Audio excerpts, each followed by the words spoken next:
মধ্যরাতে বিএনপির কেন্দ্রীয় কার্যালয়ে অভিযান চালিয়ে ছাত্রদলের সাবেক সভাপতি শ্রাবণ সহ 7 কর্মীকে আটক করেছে ঢাকা মহানগর গোয়েন্দা পুলিশ। এ সময় ওই কার্যালয়ের ওয়াশরুম থেকে 100 ককটেল, 500 লাঠি, 4 বোতল পেট্রোল ও 7টি দেশি বিদেশি অস্ত্র জব্দ করা হয়।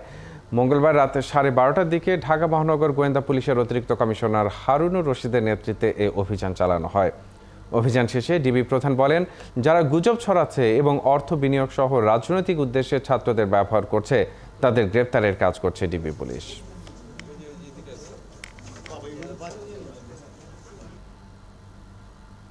প্রায় 100-র উপরে আমরা ককটেল পেয়েছি, সেখানে পেট্রোল 5-6 বোতল পেট্রোল আমরা পেয়েছি।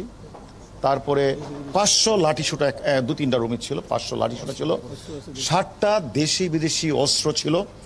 এবং আমরা ছাত্রদল এবং তার অঙ্গ সংগঠনে আমরা প্রায় 7জনকে আমরা গ্রেপ্তার করছি। এর মধ্যে একজন হলো, তারা অনেকেই দৌড়ে পালিয়ে গেছে, তার মধ্যে একজন ছাত্রদলের সাবেক সভাপতি শ্রাবণও রয়েছে। এখন জন্ম সনদ দিয়ে খোলো বিকাশ স্টুডেন্ট অ্যাকাউন্ট। নিজের বিকাশ নিজে কর।